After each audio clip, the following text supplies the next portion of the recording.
Hello everyone, it's Amy and welcome back to my channel. Today I'm doing this video. It's going to be a fairly quick one, I think, and I'm doing this for Barbara at 49 Dragonflies because I watched her video last night on trying to figure out how to store stencils, which was always my biggest problem until I found this way. Now I know she said that she doesn't want a box, but this box really does not take up that much room. It's about a little bit wider than a 12 by 12 stencil, and that way I can put 12 by 12 stencils in here along with everything else, and it gives me more room to space out my smaller stencils and my tabs. But this box is only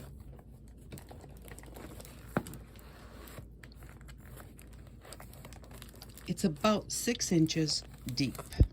So it's not real deep.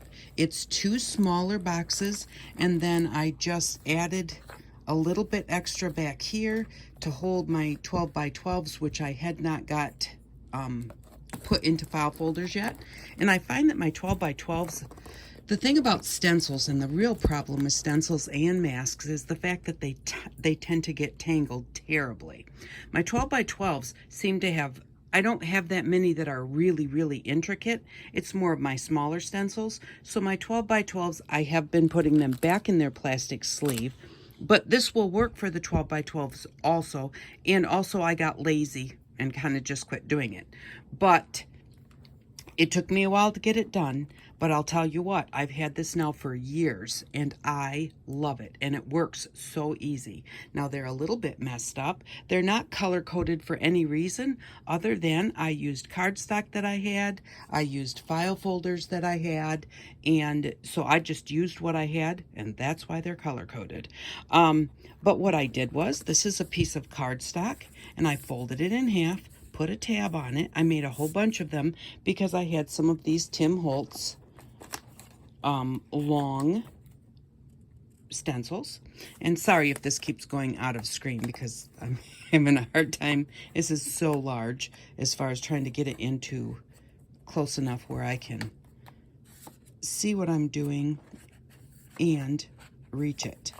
Okay, so I went ahead and I tabbed them at different areas. If you tab like 4 or 5 of them, where your tabs are all offset, you put those 4 or 5 in, then you make the same 4 or 5 tabs that go behind it. That way, as you leave through your tabs, you get to number 4. Yes, you can't necessarily always see the ones behind those 4 or 5 tabs, but when you get to the end one, when you pull that forward, then the whole next row of 4 or 5 shows up.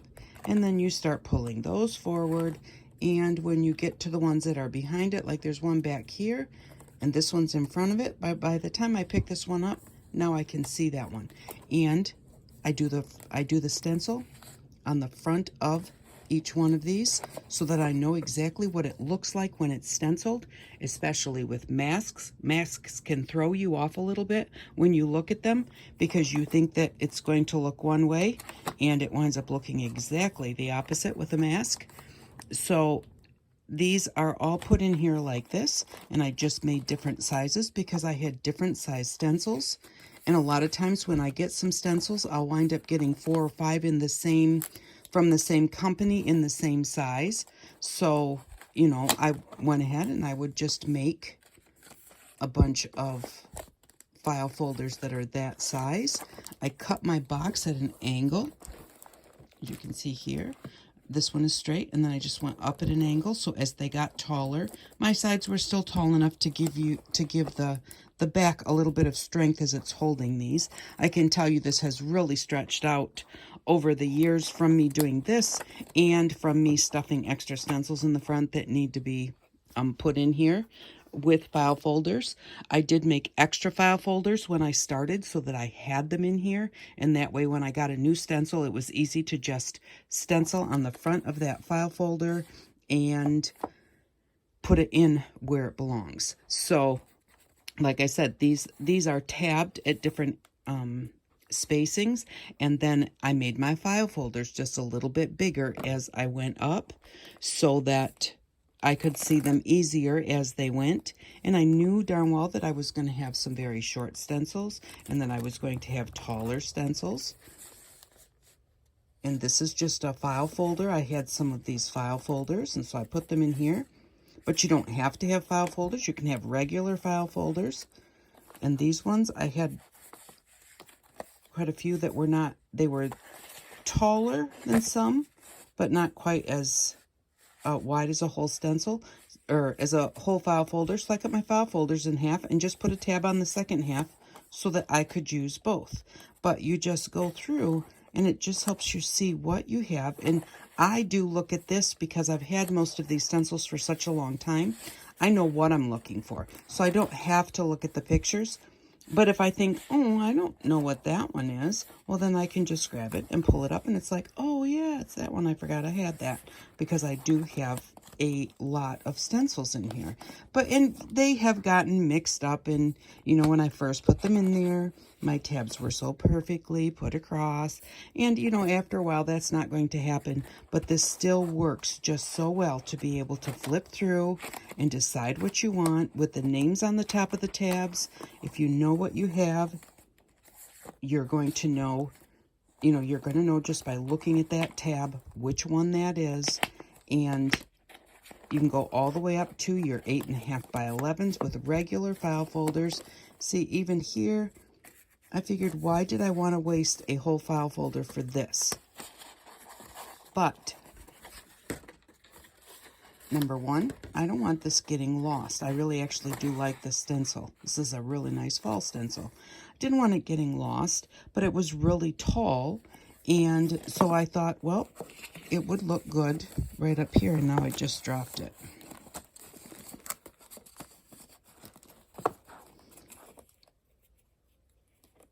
Okay, get a hold of that.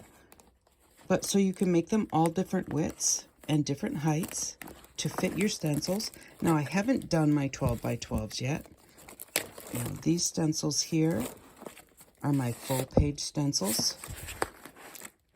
And so, you know, it takes a little time. I use paint and a sponge for these, like a kitchen type sponge, without the holes in it, the ones that are real smooth.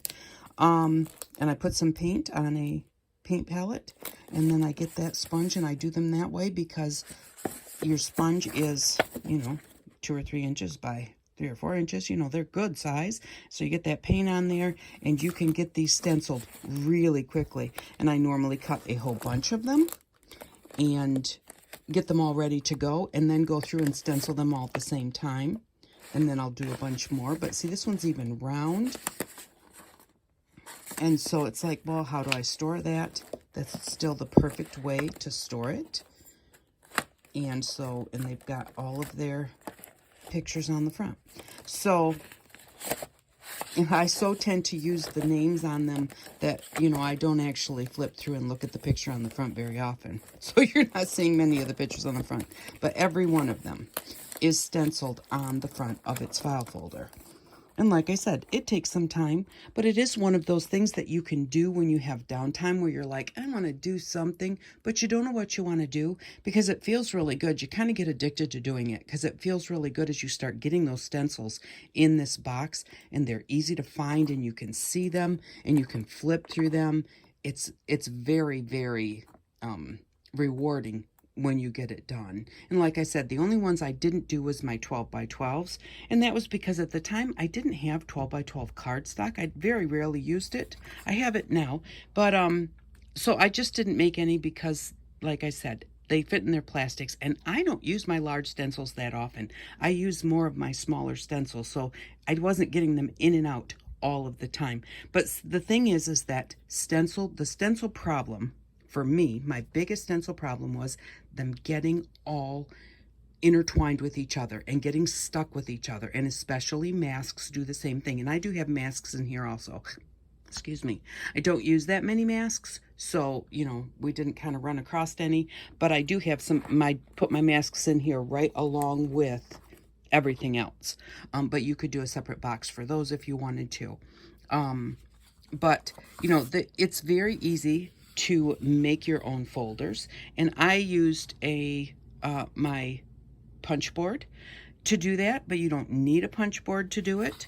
This one here, I just cut this one, and this one was just done with a circle punch. Oops, excuse me, I don't mean to move that. I'm trying to get done so in such a hurry because I have to get ready to go. But I just punched there and punched there, and then I just cut straight across, stopped there, straight across there, just, you know, came to that. I did a half of a circle there, and now I have a tab.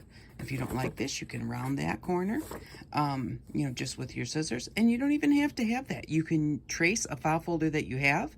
You can just go across, go up, go over, go back down. You know, you don't have to have anything fancy for your file folders. It's nice to have the little bit of a lip so that you have a place to have your tab. You can have your tabs in the front or the back. This one I put in the front.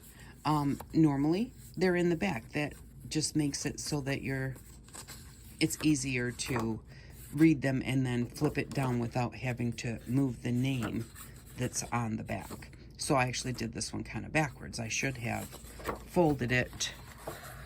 I'm gonna just fold this the way I should have done it. So I should have done it like that. And that's just me.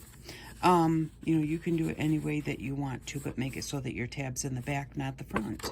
And the reason that you have, oops, excuse me, the reason that you do a tab and you have this extra space here is because that way you can have a tab here, and you can have a tab here, and you can have a tab here, and you can have a tab here on all of them as they go back, and you can read them all. You get to that last one and pull it forward, and the next line is all there ready for you to see. So that is my thing on storing stencils and why I store them that way. I do have some in binders, but those are just my own homemade stencils. And I'm going to move this. And the only reason I do my homemade stencils in binders is because they have holes in them. Because I make my homemade stencils on these plastic divider sheets. And so I go ahead and I draw them out, and then I use my Brother Scan and Cut to cut them once I draw them. And then I just put them in the file folder because but I still use a file folder because then I can put my stencil on the front, because that's the biggest thing, is that you kind of want to make sure that you know what your stencil looks like. And so if you have it on the front of your file folder, it's right there. People that are flipping through, you know, if someone's going to come and use your stencils, it's nice for them to see what it is that you have there. And then those are my patterns in the back. But yeah, so just, you know, but I do find the file folders, these, or the, whatever you call these, binders, I don't care for them as well, because you have to undo the binder, and then you have to take it out, and then you have to put it all back together again. I prefer to just slip it into that file folder, into that box, and it is done. And that is the reason that I really love the box. Like I said, I do still do some this way, but I don't do that many in a binder because the binder's kind of a pain in the behind.